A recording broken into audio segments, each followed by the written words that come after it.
Hello, welcome to Truth, the Masterclass, what everyone wants to know. My name is James Sirois, and I'll just be presenting this over the next little while as a practice run for some, not mini lectures, but what I would like to go on to do, which is small 1 minute clips that are very relatable to everyday life. So just to present to you a little bit of who I am first, this philosophical exploration was born from a deep existential curiosity that emerged out of my life from circumstances that brought me to being very, very curious about the nature of reality. That's a very general overview, but perhaps there's value in explaining the more personal reasons as to why I was led to creating this kind of content in another video. Let's just dive right into it because I find things tend to be more interesting when you just leap off into the void. We'll be discussing first the search for truth, as you can see here. And this first lecture is broken down into 6 different parts. It's, I think, very useful to look into the search itself, so as we understand why do we seek it, the methods that we use to seek it out. I also have here why metaphysics is central. So, reducing the truth to a definition has to happen through some kind of medium, which I believe metaphysics is that ideal medium, and we'll discuss why. We also have why the search through metaphysics really reduces to unity, which means that really what we're looking for when it comes to truth is some fundamental unit. So just like a final unity, something that can be pointed to as a building block for arriving at other conclusions that we look for. And then in order to understand how that search reduces to unity and what that unity is, there is a bit of a conceptual toolkit that I'm going to present insofar as the terminology and the ideas that are required to understand how I personally have arrived at in truth within my own search.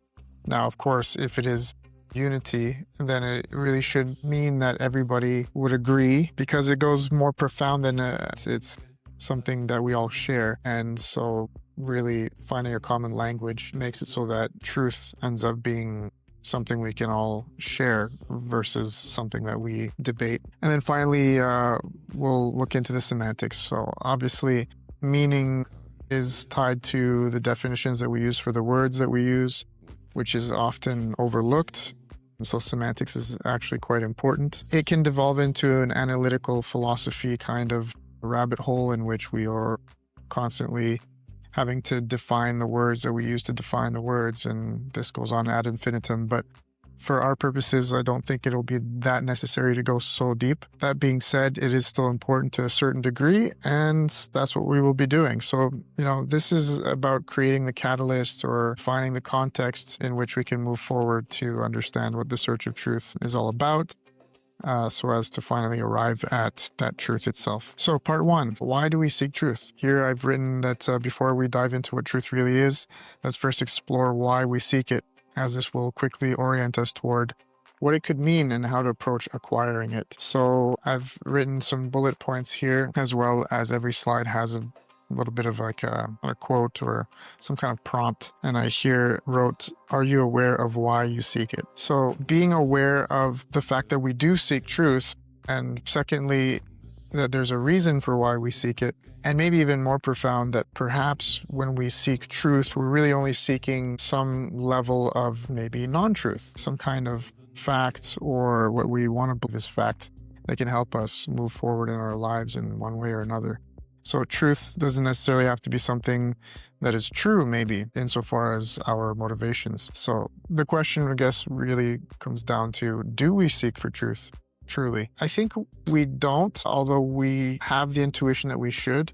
And we often, over many years, start to learn that actually integrating what is true, whether, that is considered objective or not, to at least have some level of honesty with yourself to know what is true about how you feel and how you see the world and how you behave, does bring you a certain level of utility and ease, or at least, if not ease, some kind of progress in your life. Why do we seek truth? Let's dig into it. Here I've written down that we want to make sense of things. We want to come to certain understanding. Like I just mentioned, it could be debatable because making sense of things doesn't always require us to actually know facts, pure, dry, cut and dried, objective truths. Sometimes, insofar as what is convenient for us or helps us move forward is enough. So we want to remove that and actually start looking into what is true regardless of utility. Then I've written here orientation, goals, utility, servicing those goals. So when I say we want to remove utility, I'm talking about removing the utility that we use to arrive at survival, these biological mechanisms and psychological architectures that are operating in our minds that allows us to arrive at a certain level of survival, either socially and or literally, is something that we want to remove off the table because we want to arrive at truth in an objective, absolute sense. And then we can discover whether that has its own utility, which I believe it does. It does because it allows us to establish an absolute upon which we can have relative purpose, which is something we can discuss or will discuss way down the line. However, for the purposes of this introduction, the utility that I'm talking about is orientation.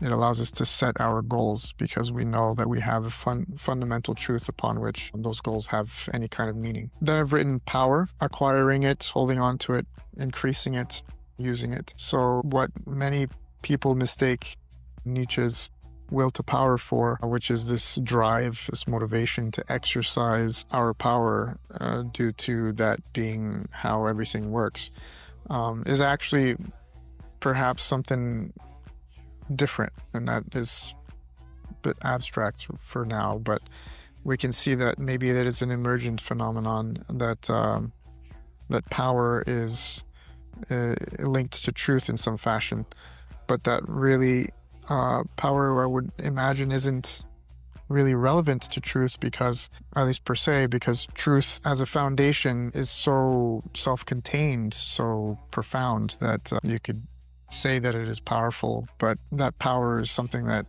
happens after the fact, right? It allows you to perhaps harness power in your life if you have truth, but the truth itself, as much as we seek it for power, doesn't necessarily have power when we're talking about truth in its absolute sense. However, of course, in a relative fashion, it does. We know this to be true. If you know something about the nature of the universe, you can make predictions, and if you make predictions, it allows you to plan things insofar as it allows you to reap the benefits. So that would be power.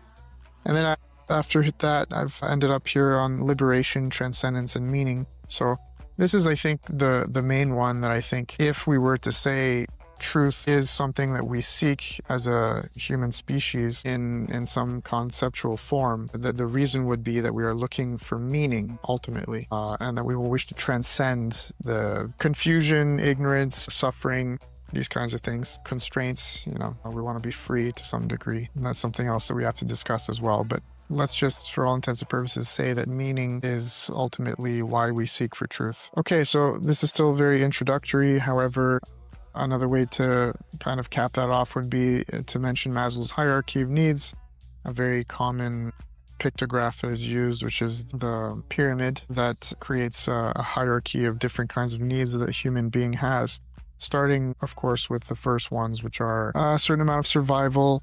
So we require food, shelter, warmth, security, that sort of thing. And then it moves up to an arbitrary degree if you want, because you can always create more subsections if you want. But it seems to get more and more abstract. And at the very top is some level of self-fulfillment or individuation or psychological integration, or truth. So at the very top of that hierarchy, we could say truth resides, because if we have everything else that we need, then we are not really, I wouldn't say free, perhaps even the opposite. We are constrained by the awareness that, hey, I am surviving and well and thriving, but for what reason? And the reason has to be one that is justifiable. And how do you justify it? Through truth. How do you get truth? Through proof. How do you get proof? You require a certain concept or experience. So I do talk about this later on in the lecture, that truth divides into a binary.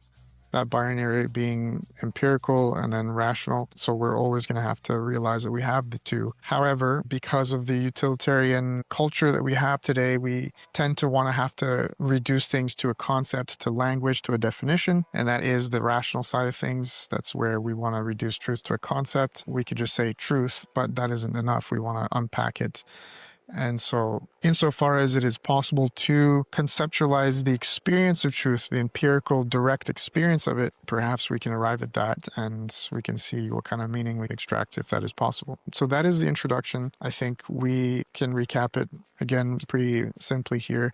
We want to make sense of things, we want to orient ourselves towards some level of goal, and that goal requires us to harness a certain amount of power or agency that allows us to move up towards that goal so that we can get some level of transcendence and meaning. That's why we seek truth. Okay, part 2. I'm going to try to slow down a little bit. I tend to ramble. This is another thing that I'm doing in order to practice lecturing, but lecturing in a fashion that is, let's say, not more entertaining, but at least not so dry and monotone that you lose focus. It is a lecture, but eventually I'd like to develop these lectures into videos that really are more entertaining and captivating.